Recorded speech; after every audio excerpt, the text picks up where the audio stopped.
qui est moulé avec tout ce qui est visière et nuquière. Et après dessus, ils rajoutent juste le cimier. Et l'intérieur change. Ça sert à rien en fait. Ça permet effectivement, vous avez des trous d'aération ici. Là. Ça permet quand même d'avoir une aération. Ça protège quand même aussi ça protège l'aération, puis ça protège un petit peu du retombé des. D'accord, donc il y a une aération sur le haut en fait. Ici, là, vous avez. Vous voyez ici, là, vous avez un trou ici, et de part et d'autre. Donc vous avez des fentes qui sont ici, ça permet de respirer. Ouais, bon après. Et là, vous avez l'intérieur qui change aussi. Ça, c'est un échange avec des. C'est vraiment un bon de bon là. Avec des agrafes et puis des gaufres, des gaufrettes comme on dit. Et en casque modèle 26, c'est complètement différent. C'est des espèces de pâtes où vous mettez la coiffe par-dessus, c'est clippé et vous pouvez l'enlever facilement. Là, pour l'enlever, là c'est compliqué. Et ça, c'est le premier casque. Alors, ça protégeait donc des éclats d'obus, pas de tous les éclats, hein, puis ça dépendait effectivement ce que c'était comme obus, comme éclat, et puis, mais ça pouvait protéger des shrapnels. Les shrapnels, c'est des billes d'acier qui étaient balancées dans les obus, que ce soit allemand, français ou autre, hein, ils utilisaient tout ça, et au lieu que l'obus il éclate au sol, il éclatait en l'air. Et ils dispersaient donc des centaines de billes qui avaient des sous-munitions. C'est les Allemands. Vous avez des billes,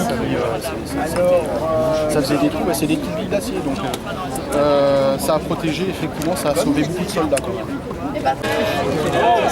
Non, moi je suis Laurent,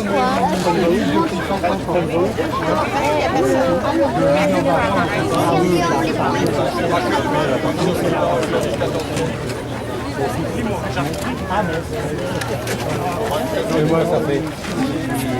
Ils sont aussi avec des habillés avec du drap, tu vois, des pivots. Et puis, t'as vu, c'est toutes sortes de casques. Il y a le petit chapeau, il y a avec des épées.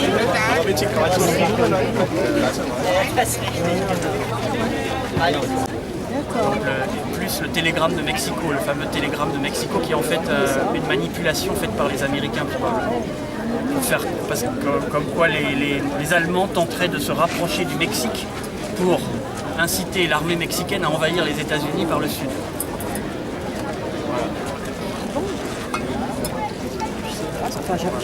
Donc les Américains déclarent la guerre à l'Allemagne le 6 avril 1917.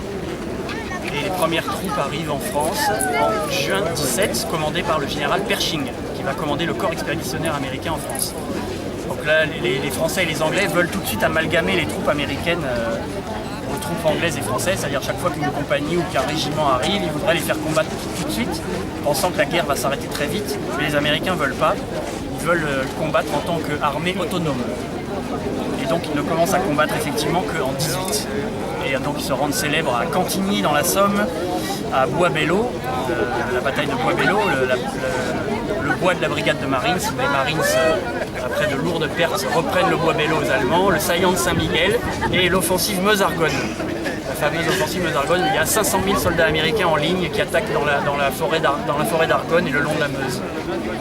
Et à votre avis, on apprend ça à l'école? Non, on n'apprend pas l'histoire comme ça, vraiment. Comme ça, parce que moi je sais pas si j'ai appris ça un jour, mais... Si, on les apprend, mais pas comme ça. Mais vous avez su ça? Moi je me souviens, oui, effectivement, avec des profs passionnés, on a appris pas mal de choses. Ouais. Aujourd'hui, J'ai aucun souvenir de la première guerre. En fait. Ouais, c'est ça, voilà. Et donc il y avait 4 millions de soldats américains effectivement prêts à aller combattre, mais l'armistice a mis fin au transfert d'hommes vers la France. Il y avait 2 millions de soldats américains en France. c'est pour ça qu'ils ont la guerre. Ah oui, enfin, l'apport de l'armée américaine a été décisif dans les derniers mois de la guerre. Alors ce que vous portez là, c'est un uniforme. Voilà, l'uniforme du corps des marines.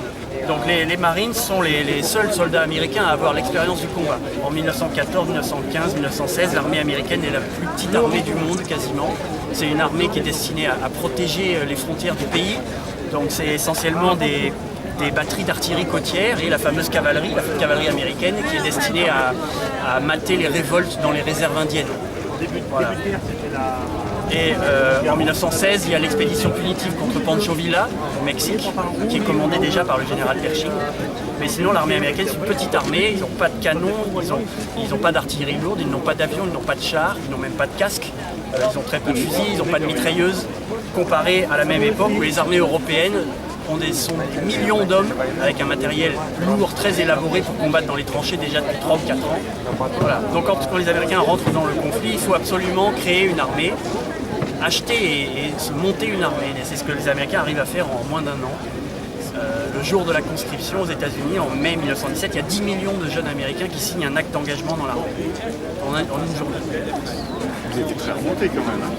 Ouais, bon, c'était en même temps, il y avait une jeunesse un peu désœuvrée aux États-Unis, il y avait des problèmes, voilà, donc les jeunes ont été incités à s'engager. Présentez armes sur l'épaule, droite.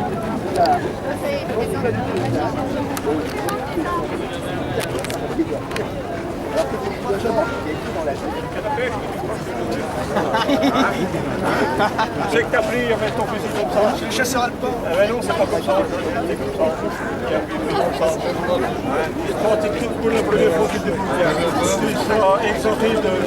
Ah, ça c'est quoi c'était? C'est chiant, c'est pas grave.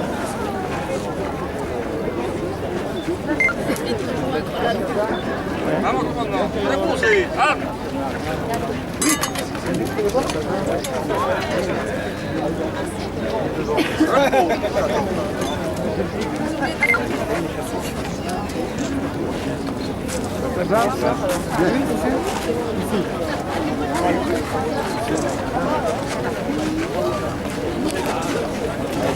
Donc il y avait plus à la bataille de la Marne. Et là, c'était fait. Ah bah,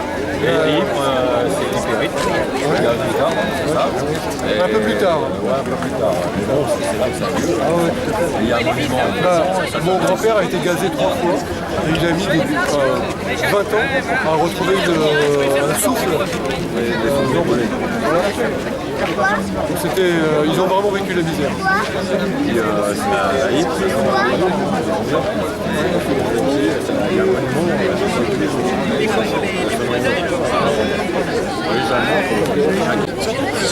Bon là il n'a pas le couvre-feu bleu, mais pareil encore tous les troupes mobilisées le 12 août 14 n'ont pas reçu le couvre-feu réglementaire de 1913.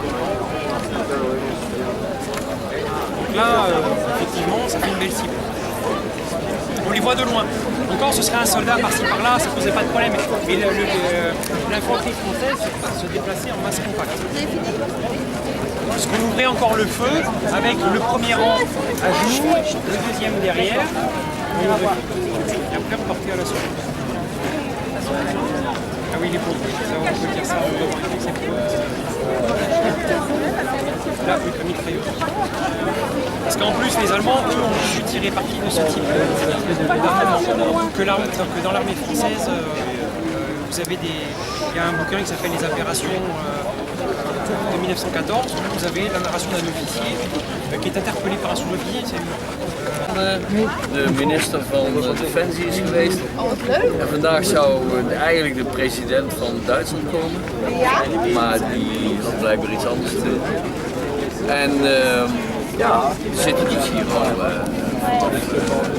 Ik ben zaterdag om 4 uur was hier. Oké. En dan zijn jullie lid van een... Nou, we hebben een uitnodiging. Ja, hoe zit dat? de Duitsers hebben eigenlijk geen vereniging. Dat is gewoon een groep mensen die elkaar kennen. En, die dus dit soort dingen doen. Ja.